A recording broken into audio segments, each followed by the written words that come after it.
Hey guys, welcome to science study centre. तो आ विडियोनी अंदर आजे આપણે સંકુલન ક્ષમતાનો અભ્યાસ કરીશું।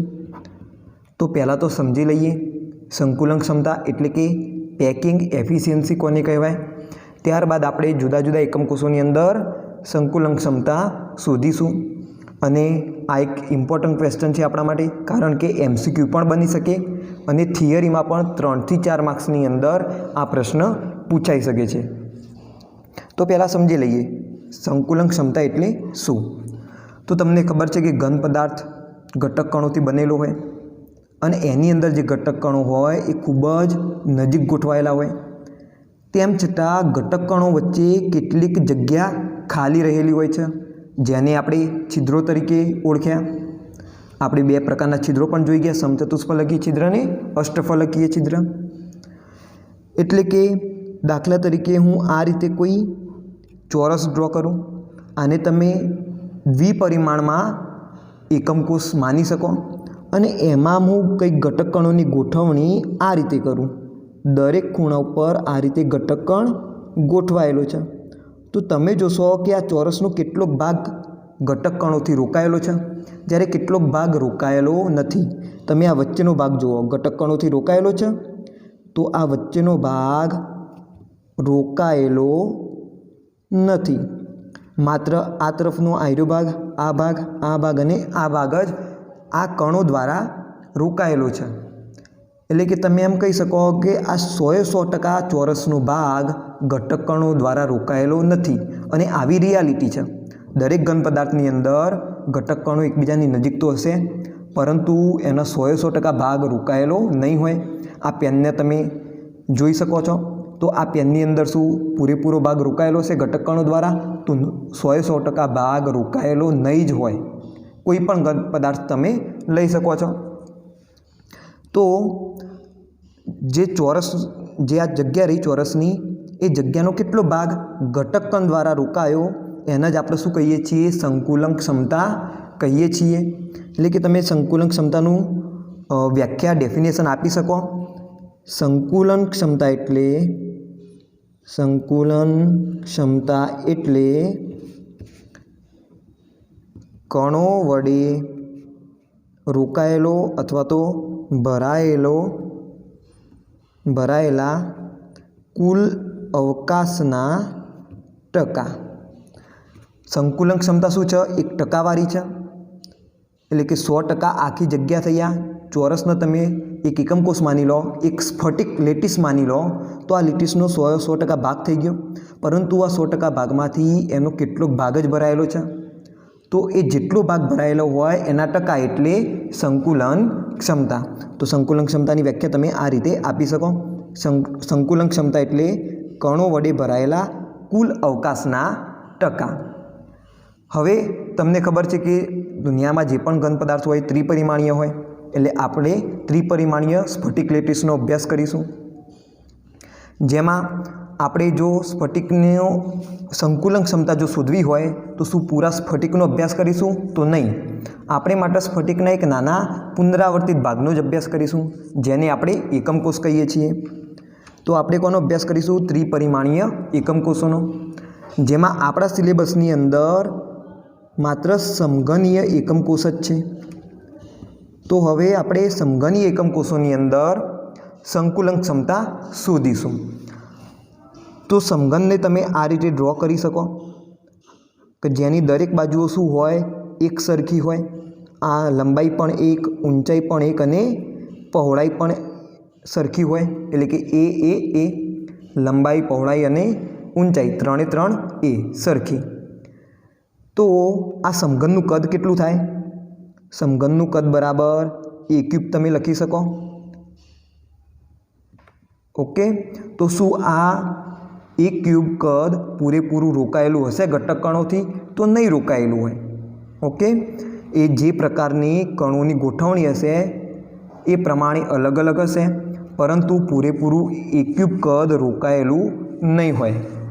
હવે સમઘનની અંદર 3 પ્રકારની ગોઠવણી શક્ય બને છે, જેની આપણે આગળ ચર્ચા કરી ચૂક્યા। કઈ 3 પ્રકારની ગોઠવણી શક્ય બનશે?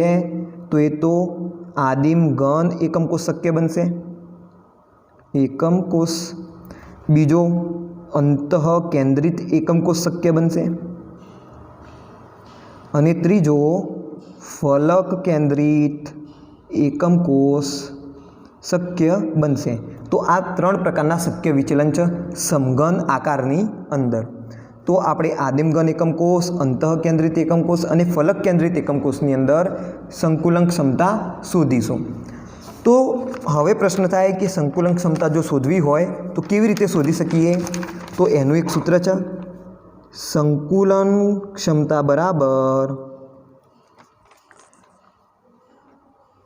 એકમ કોષોમાંના પરમાણુથી રોકાયેલું કદ ભાગ્યા એકમ કોષનું કદ. એકમ કોષોમાંના પરમાણુથી રોકાયેલું કદ ભાગ્યા એકમ કોષનું કદ. અને પહેલાં કીધું તું આ શું હોય? ટકાવારી છે એટલે ગુણ્યા 100. તો આ તમારું શું થઈ ગયું? સંકુલન ક્ષમતાનું સૂત્ર થઈ ગયું. હવે ખરેખર તો આ સૂત્ર પણ ગોખવાની જરૂર નથી, લોજિક છે. આગળ આપણે વાત કરી કે ભાઈ ભરાયેલું કદ, પરમાણુથી રોકાયેલું કદ એ શું છે? એની સંકુલન ક્ષમતા. એટલે તમે એમ પણ લખી શકો, દાખલા તરીકે A³ જેટલું કદ પૂરેપૂરું ભરાયેલું હોય તો તમે એમ માની શકો કે ભાઈ એની સંકુલન ક્ષમતા 100% છે.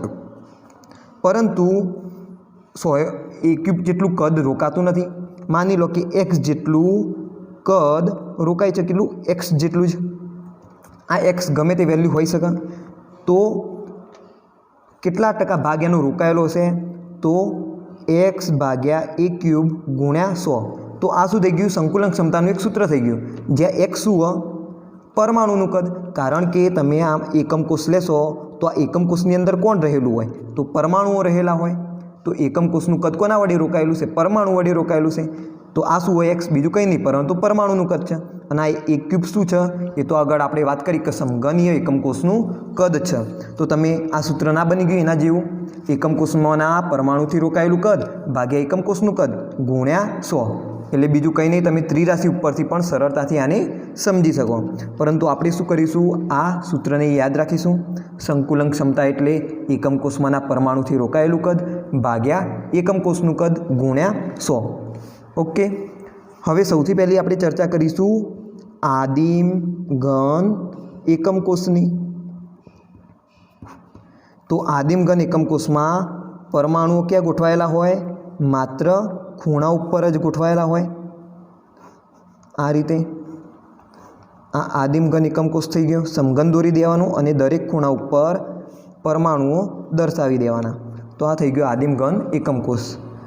માત્ર ખૂણા પર જ પરમાણુઓ ગોઠવાયેલા છે. હવે આની સંકુલન ક્ષમતા આપણે શોધવી છે તો આપણે સંકુલન ક્ષમતાનું સૂત્ર મૂકીશું. સંકુલન ક્ષમતા બરાબર પરમાણુઓનું કદ. અને અહીંયા કયું એકમ કોષ છે? તો આદિમ ઘન એકમ કોષ છે. તો આદિમ ઘન એકમ કોષમાં પરમાણુઓનું કદ ભાગ્યા આદિમ ઘન એકમ કોષનું કદ ગુણ્યા 100. તો પહેલાં તો આપણે કોનું મૂલ્ય જોશે? તો એકમ કોષમાં રહેલા પરમાણુઓનું કદ જોશે કે એકમ કોષનું કેટલું કદ પરમાણુઓથી રોકાયેલું છે એ જોઈશે. અને બીજું શું જોઈશે? તો આદિમ ઘન એકમ કોષનું કદ જોઈશે. તો આદિમ ઘન એકમ કોષનું કદ તો આપણને ખબર છે કે ભાઈ A³ કારણ કે આ સમઘનની વાત થાય છે. અહીંયા શેની વાત થાય છે? સમઘનની. તો સમઘનની બધી બાજુઓ તો સરખી હોય, લંબાઈ ગુણ્યા પહોળાઈ ગુણ્યા ઊંચાઈ એટલે A³ આવશે. તો પહેલાં તો આપણે કેટલીક મૂલ્યો, કેટલીક જે વેલ્યુઝ છે એ અહીંયા દર્શાવવી પડશે, ત્યારે આપણે સંકુલન ક્ષમતા નીકાળી શકીશું. ઓકે. તો હવે જુઓ, આપણે એક સારી રીતે પહેલાં ફિગર ડ્રો કરી દઈએ આદિમ ઘન એકમ કોષની. હવે આગળ જે આપણે આકૃતિ દોરી તેની અંદર માત્ર આ ગોળાઓનું કેન્દ્ર જ દર્શાવેલું છે. ખરેખર ગોળાઓ આ રીતે ગોઠવાયેલા હોય નહીં.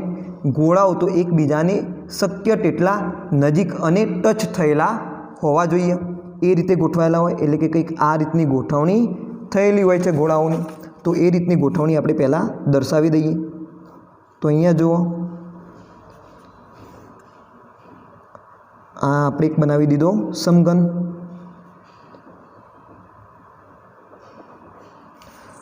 હવે સમઘનના માત્ર ખૂણા ઉપર જ શું હશે? ઘટક કણો એટલે કે પરમાણુ ગોઠવાયેલો હશે. તો એમાં હું માત્ર શરૂઆતના 2 જ ગોળાઓની વાત કરું.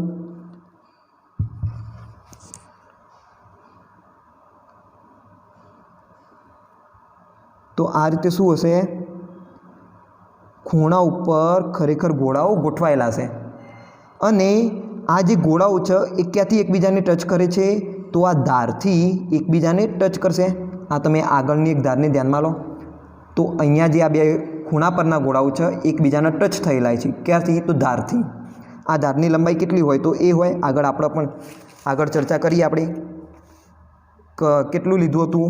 આની લંબાઈ આપણે એ લીધી હતી કે ભાઈ આની લંબાઈ પણ એ છે, ઊંચાઈ પણ એ છે અને પહોળાઈ પણ એ છે. સમઘન છે. કેટલી છે? આની ધારની લંબાઈ એ જેટલી. ખ્યાલ આવી ગયો? તો હવે જુઓ, જે આદિમ ઘન એકમ કોષ હોય એમાં પરમાણુઓ ધારથી એકબીજા સાથે અડેલા હોય છે. ઓકે, ધાર પરના જે પરમાણુઓ હશે એ એકબીજા સાથે અડેલા છે. અહીંયા જો તમે આ રીતે કોઈ પરમાણુ દર્શાવો તો આ પરમાણુ આને ટચ થયેલો હોય નહીં. એ તમને ખ્યાલ હશે. જો આટલો ભાગ તમે જોશો તો આના જેવું કંઈક નજરમાં આવશે આગળની ફલકનો. તો જુઓ, આ પરમાણુ એકબીજાને ટચ થયેલો છે? નથી ટચ થયેલો. માત્ર આયરો જ પરમાણુ ટચ થયેલો છે. ઓકે, આ જોઈ લો તમે આદિમ ઘન એકમ કોષના. તો આ જે ધાર પરનો જે પરમાણુઓ છે 2 એકબીજાના ટચ થયેલા છે. તો ટચ થયેલા જ પરમાણુને આપણે ધ્યાનમાં લઈશું. હવે કેમ ધ્યાનમાં લઈશું એ તમને આગળ ખ્યાલ આવી જશે. આના આધારે આપણને એ અને આર વચ્ચેનું સંબંધ મળશે. આર શું હતો? પરમાણુની ત્રિજ્યા. પરમાણુની ત્રિજ્યા કઈ થાય? તો આ શું થઈ ગયું? આખું એક પરમાણુ થઈ ગયો. ભલે આ વર્તુળ દેખાતું હોય પરંતુ આ શું છે? એક ગોળો છે. ઓકે, આ શું છે? એક ગોળો છે. તો એની કંઈક ત્રિજ્યા હોય. કેટલી? તો આર. આની પણ કંઈક ત્રિજ્યા છે અને એ કેટલી હશે? આટલી આર. તો તમે કહી શકો એ બરાબર 2r થાય. આ આર પ્લસ આર એટલે કે 2r. તો એ અને આર વચ્ચેનો સંબંધ કેટલો આવ્યો? એ ઇઝ ઇક્વલ ટુ 2r. ખ્યાલ આવી ગયો? જ્યાં આર બરાબર ગોળાની ત્રિજ્યા અથવા તો પરમાણુની ત્રિજ્યા. તો સમઘનનું કદ કેટલું થાય?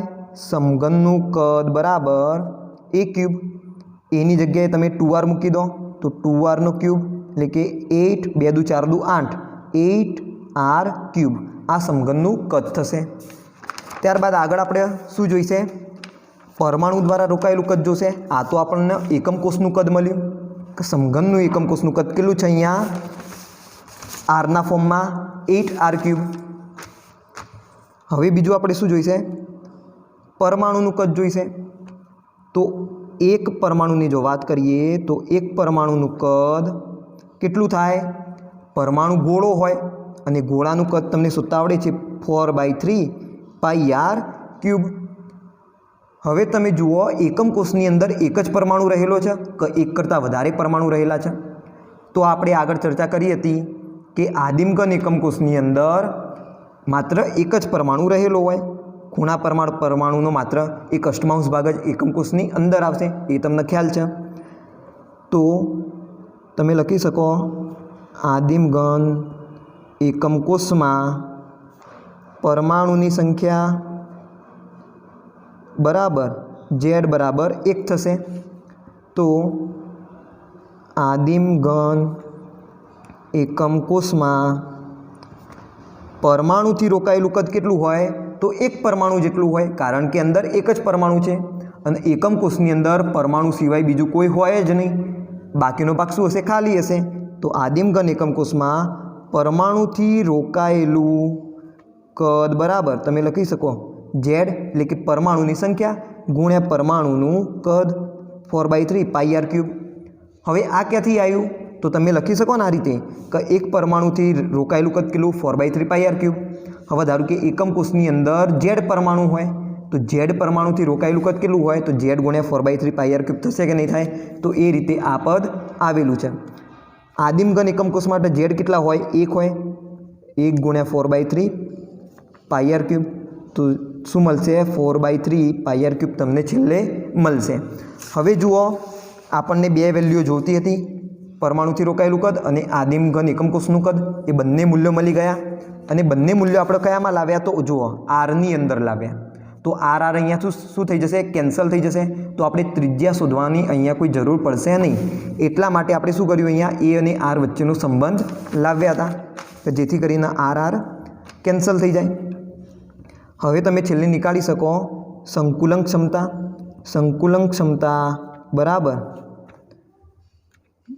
परमाणुथी रोकायेलुं कद भाग्या एकम कोषनुं कद गुण्या 100। परमाणुथी रोकायेलुं कद आ मळी गयुं 4/3 पाई आर क्यूब भाग्या एकम कोषनुं कद आपणने मळ्युं हतुं 8 आर क्यूब गुण्या 100। आ आर क्यूब केन्सल अहींया 4 दूनी 8 थाय। हवे पाई बाय 3 दू 6 गुण्या 100 करो तमे तो जो तमे पाई बाय 6 गुण्या 100 करशो तो तमने कंईक 52.4% जेटलो जवाब आवशे। 52.4 नी आसपास होई शके। ओके तो आ तमारे जवाब याद राखी लेवानो। आखी थियरी पण याद राखवानी केवी रीते आव्युं ए स्टेप बाय स्टेप याद राखवानुं अने आ पण याद राखवानुं। तो एमसीक्यू नी अंदर डायरेक्ट पण पूछाई शके कि आदिम घन एकम कोष माटे संकुलन क्षमता केटली होय। तो आदिम घन एकम कोष माटे संकुलन क्षमता केटली थशे 52.4% थशे। तमने जवाब मे बी 52.39 आसपास आवी शके छे। तो आपणे आयु मूल्य एनुं याद राखीशुं। तो हवे तमे समजो 100% शुं छे आखुं आ समघननुं कद छे 100%। ए 100% मांथी मात्र 52.4% ज कद परमाणुओथी रोकायेलुं छे। जे बाकीनो भाग छे जे बाकीनी टकावारी छे एमां कशुं छे नहीं। ए केवी छे अवकाश छे खाली जग्या छे। तो एमसीक्यू नी अंदर एम पण प्रश्न पूछाय कि आदिम घन एकम कोषमां अवकाशनुं कद जणावो अथवा तो अवकाश जणावो।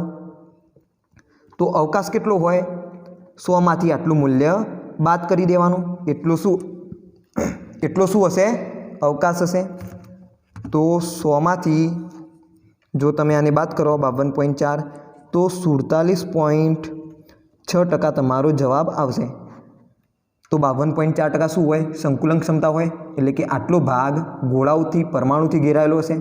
47.6% भाग खाली हशे कि जेनी अंदर कशुं हशे नहीं।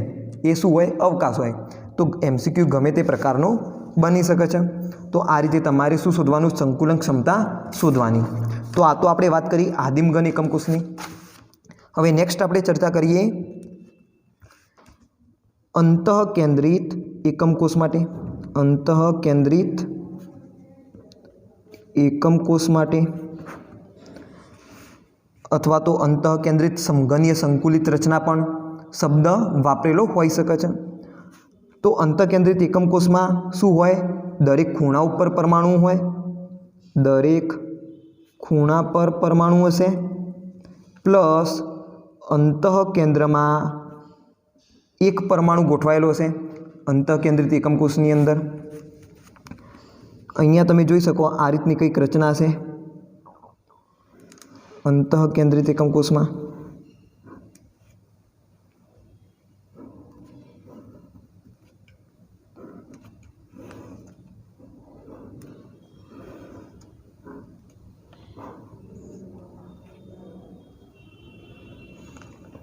अहींया जे अंतःकेंद्र होय एनी उपर एक परमाणु आ रीते गोठवायेलो हशे मोटो। एक बीजो परमाणु अहींया पण गोठवायेलो हशे। ओवरलेप थई गई कई वांधो नहीं। अने अहींया एक परमाणु आ रीते गोठवायेलो हशे। तो अंतःकेंद्र पर आ रीते परमाणुनी गोठवणी थयेली हशे। तो जुओ अंतःकेंद्रित एकम कोष में परमाणुओ क्यांथी एकबीजा साथे अडकेला छे तो जे अंतःविकर्ण छे एना थ्रू अडकेला छे। तो जे आपणोने ए अने आर वच्चेनो संबंध छे ए क्यांथी मळशे? तो आ जे तमने लाइन देखाय, आ जे तमने अंदरनो विकर्ण देखाय जे अंतः केंद्रमांथी पसार थतो हशे तेना आधारे तमने ए अने आर वच्चेनो संबंध मळशे। ख्याल आवी गयो? तो जो आ प्रकारनी कंईक रचना छे। तो आ बिंदुने हूँ आपी दऊँ ए नाम, आने आपी दऊँ डी नाम, आने आपी दऊँ बी अने आने आपी दऊँ सी। कारण के अहींयाथी आपणे शुं मळशे? ए अने आर वच्चेनो संबंध मळशे। तो आर तो तमने डायरेक्ट मळी जशे। आटलो भाग शुं होय? आर होय। आटलो भाग शुं होय? त्रिज्या आर होय। आ जुओ आ अर्धो भाग छे डायमीटरनो ए त्रिज्या आर थशे अने आटलो भाग शुं थशे? त्रिज्या आर थशे। एटले के 4R तमने देखातुं हशे। टोटल अंतर केटलुं? 1 2 3 4 4R। तो 4R કેટલા એના બરાબર થશે એ આપણે પહેલાં શોધવું પડશે। કારણ કે તમને ખ્યાલ છે કે આ લંબાઈ કેટલી હોય? ધારની લંબાઈ એ જેટલી, આ સાઈડ આ ધારની લંબાઈ પણ એ જેટલી હોય અને આ જે દેખાય તમને ધારની લંબાઈ કેટલી હશે? એના બરાબર હશે। તો આપણે એ અને આર વચ્ચેનો સંબંધ હવે પ્રસ્થાપિત કરીશું। તો જુઓ, આને હું અલગ રીતે દર્શાવી દઉં તો તમને આ રીતની કંઈક રચના દેખાતી હશે। આ રીતની રચના તમને કંઈક नजर में आवती हशे।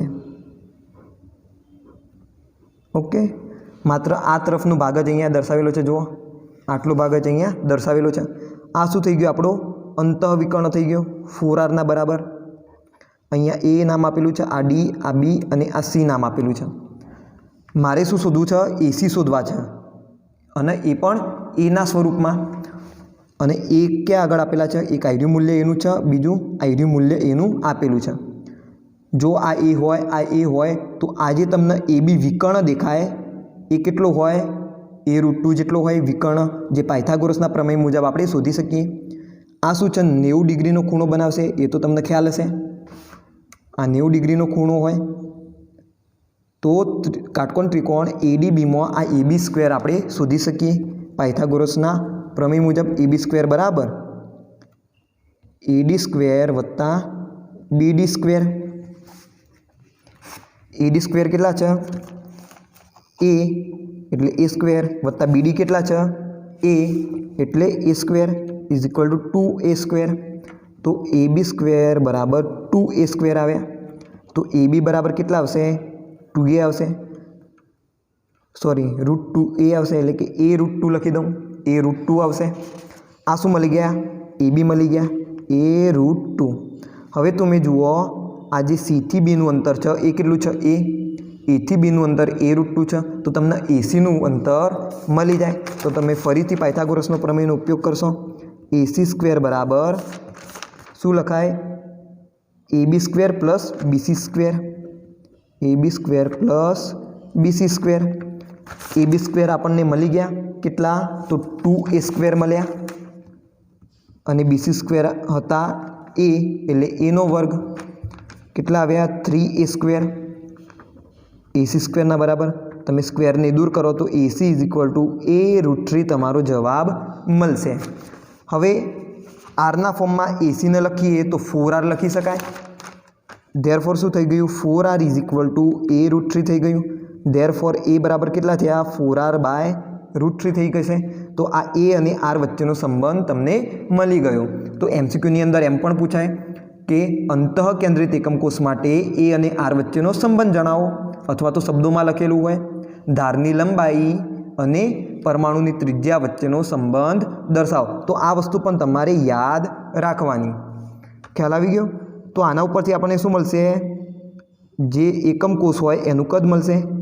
એકમ કોષનું કદ બરાબર એ ઘન થાય, કારણ કે સમઘન છે આ। એનું મૂલ્ય મૂકી દો 4R/√3 એનો સ્ક્વેર એનો ઘન 4 ચોગુ 16, 16 ચોક 64। તો 64R³ ડિવાઇડેડ બાય √3 × √3 3 અને 3√3 જવાબ આવશે। 3√3 જવાબ આવશે। હવે આને આપણે આટલું જ રહેવા દઈએ આમ નામ। હવે આપણે નેક્સ્ટ શું ગણીશું? તો અંતઃકેન્દ્રિત એકમ કોષમાં परमाणुनी संख्या केटली होय?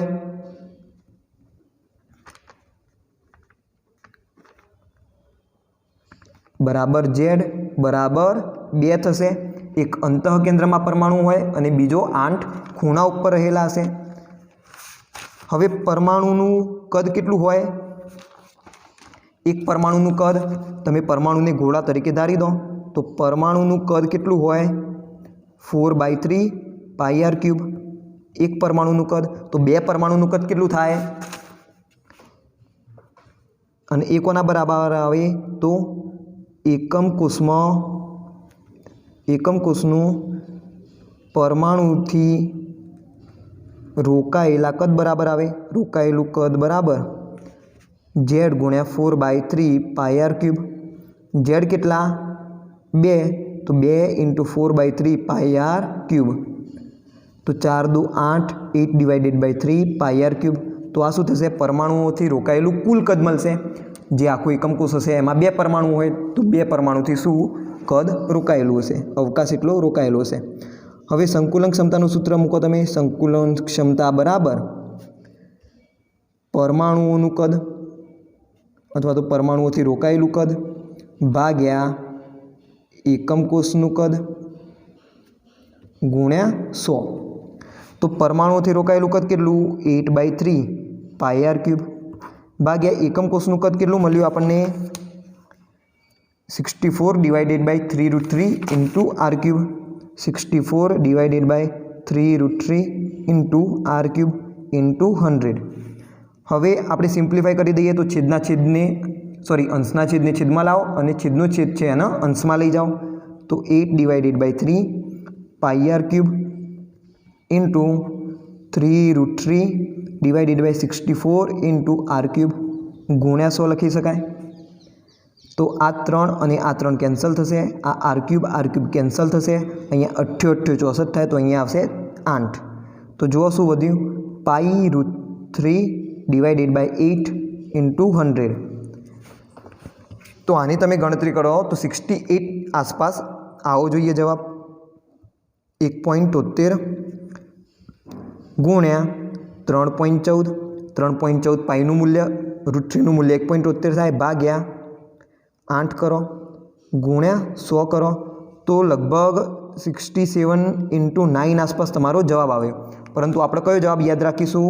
તો 68% સંકુલન ક્ષમતા યાદ રાખીશું.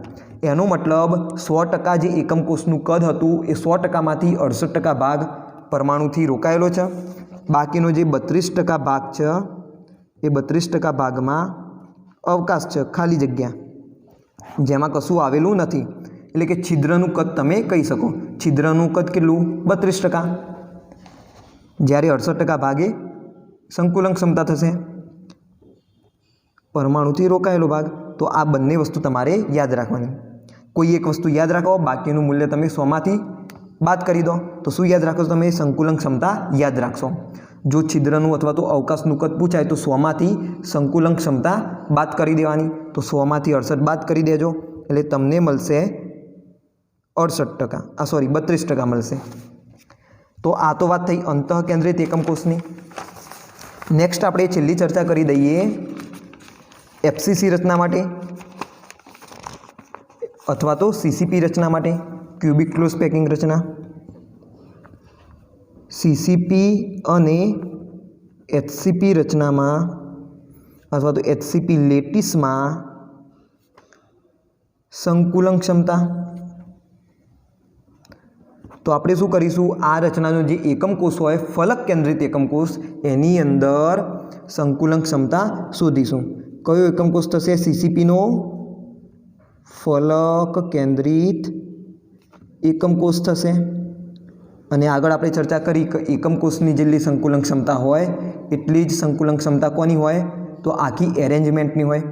અને એક વસ્તુ યાદ રાખી દેજો, જે પણ એકમ કોષના ગુણધર્મો હશે એ બધા જ ગુણધર્મો સ્ફટિકના હશે. ઓકે, ફલક કેન્દ્રિત એકમ કોષ માટે સંકુલન ક્ષમતા. હવે અહીંયા બીજી વાત કે CCP અને HCP બંનેની સંકુલન ક્ષમતા સરખી આવશે.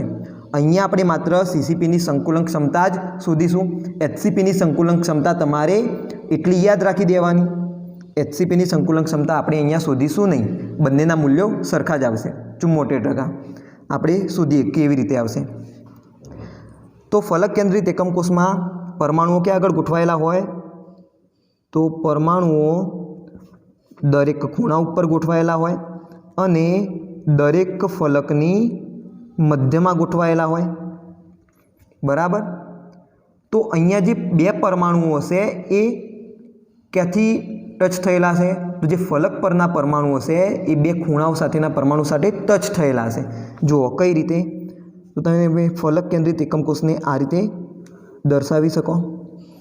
समघन ड्रॉ करी दो।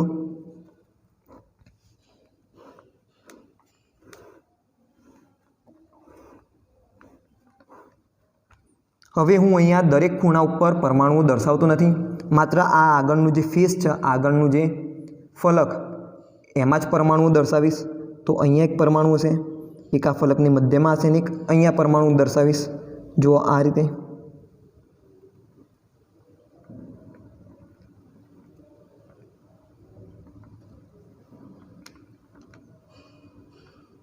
तो जुओ आ जे फलक छे आ फलकनो जे परमाणु छे ए आ बे खूणाना परमाणु साथे संपर्कमां हशे એટલે કે फलक उपरना परमाणु संपर्कमां हशे અને જે પરમાણુ સંપર્કમાં હોય અડેલા હોય એના આધારે આપણને શું મળશે તો એ અને આર વચ્ચેનો સંબંધ મળશે।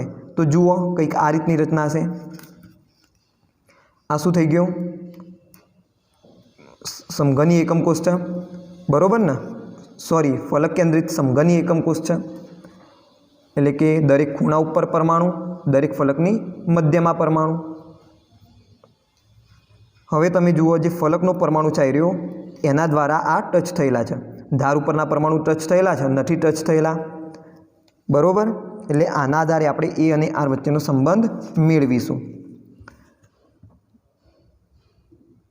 તો જુઓ તમે આ ફલકને ધ્યાનમાં લો, આટલું અંતર છે ધારનું અંતર કેટલું એના બરાબર, આ જે ધાર છે એનું અંતર કેટલું એના બરાબર, લંબાઈ પહોળાઈ ઊંચાઈ બધી સરખી જ હોય।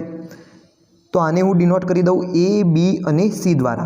तो आपणे शू जोईशे एसीनु अंतर जोशे बी अने सॉरी ए बी अने बीसीनु अंतर आपी दीधुं छे। तो आपणे पायथागोरसना प्रमेयनो उपयोग करी सकीए। एसी स्क्वेर बराबर A B square plus BC square. A B कोना बराबर एना बराबर एटले ए स्क्वेर, बीसी पण एना बराबर एटले बीसी स्क्वेर बराबर ए स्क्वेर थशे। ए स्क्वेर वत्ता ए स्क्वेर एटले 2a स्क्वेर। तो एसी बराबर कोना बराबर आवशे AC is equal to a√2 लखी शकाय। तो आपने एसीनु अंतर मळी गयुं जे तमने आ रीते आटलू अंतर आ क्रॉसमां अंतर देखाय केटलुं मळ्युं a√2 अने ए जुओ कोना बराबर थाय तो आ रह्युं r, आटलू अंतर r, आटलू अंतर r अने आटलू अंतर पण r એટલે કે a√2 4r बराबर थशे। ख्याल आवी गयो। तो तमे a अने r वच्चेनो संबंध लखी शको ए अने आर वच्चेनो संबंध केटलो थशे a√2 is equal to 4r। Therefore a is equal to 4r divided by √2। तो 4r ની જગ્યાએ હું 2 × 2 લખી શકું આ રીતે 2 × 2 ઇન્ટુ r ડિવાઇडेड बाय √2। હવે 2 એટલે √2 ઇન્ટુ √2 લખાય √2 into √2 into 2 into r divided by √2। तो एक √2 कैंसल थी जैसे तो शू आवशे 2√2 इंटू r आवशे ए बराबर। तो आ शू थी गयुं ए अने आर वच्चेनो संबंध थी गयो। तो एमसीक्यूनी अंदर एम पण पूछाय फलक केंद्रित एकम कोषनी अंदर ए अने आर वच्चेनो संबंध जणावो। तो तमे शू लखशो A is equal to 2√2 into r लखशो। तो आना उपरथी आपणने समघनीय फलक केंद्रित एकम कोषनु कद मळी जशे बराबर ए क्यूब बराबर थाय। तो ए क्यूबनी जग्याए 2√2 इंटू आर नो क्यूब करी दो 2 × 4 = 8 गुण्या 2√2 इंटू 2√2 इंटू 2√2 एटले के 2√2 आवशे अने r cube 8 × 2 = 16√2 into r cube थशे। ख्याल आवी गयो। तो आ शुं मळी गयुं समघननुं कद मळी गयुं।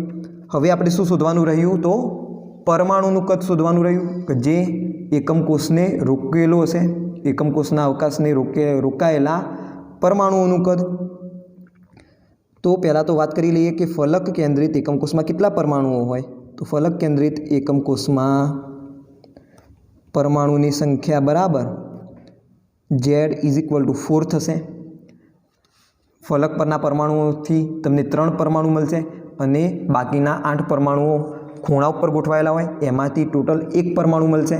એટલે 3 ને 1 4 પરમાણુઓ ફલક કેન્દ્રિત એકમ કોષની અંદર હાજર હશે. હવે એક પરમાણુનું કદ 4/3πr³ હોય તો 4 પરમાણુનું કદ કેટલું થાય? 4 × 4/3πr³ જેટલું. તો તમે ડાયરેક્ટ પણ લખી શકો પરમાણુઓથી રોકાયેલું કદ બરાબર Z × 4/3πr³ જેટલું થાય. ઝેડનું મૂલ્ય મૂકી દો 4 × 4/3πr³ = 4×4=16/3πr³. તો આ તમને પરમાણુથી રોકાયેલું કદ પણ મળી ગયું. સંકુલન ક્ષમતાનું સૂત્ર મૂકી દો. પરમાણુથી રોકાયેલું કદ સંકુલન ક્ષમતા બરાબર પરમાણુઓથી રોકાયેલું કદ ભાગ્યા એકમ કોષનું કદ ગુણ્યા 100 થશે. પરમાણુઓથી રોકાયેલું કદ કેટલું મળ્યું? 16/3πr³ ડિવાઇડેડ બાય એકમ કોષનું કદ કેટલું મળ્યું? 16√2 × r³. આટલું આપણને એકમ કોષનું કદ મળ્યું. તો અહીંયા જુઓ તમે આ છેદનો 16 અને અંશનો 16 ઉડી જશે. આ અંશનો છેદ છેદમાં આવશે એટલે થશે πr³ ડિવાઇડેડ બાય 3√2 × r³. હવે r³ ઉડાડી દો તો તમને મળશે π/3√2. ઓકે. તો આની આપણે ગણતરી કરીએ. સોરી, અહીંયા 100 વડે ગુણવાના હતા, અહીંયા 100 વડે ગુણવા પડશે બરાબર ને? યસ. આગળ કદાચ આવી ભૂલ થઈ ગઈ હોય, 100 વડે ગુણવાના ભૂલી ગયા હોય તો તમે જોઈ લેજો. અહીંયા 100 વડે ગુણેલા છે, આ બધાને 100 વડે ગુણવા પડશે. તો પાઈની જગ્યાએ તમે મૂકશો 3.14 ભાગ્યા 3 ભાગ્યા 1.41 થાય. √2 એટલે 1.41. તો તમને કંઈક મળશે 0.74 ગુણ્યા 100 પણ કરી દઈએ તો કેટલો મળશે? 74.23 મળશે. તો તમારે યાદ રાખવાનું 74%. તો 74% શું થશે? આ સંકુલન ક્ષમતા થશે ફલક કેન્દ્રિત એકમ કોષની.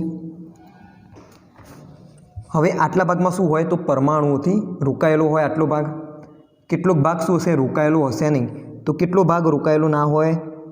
તો અવકાશનું કદ કેટલું થઈ જાય? 100 - સંકુલન ક્ષમતા કરી દેવાનું.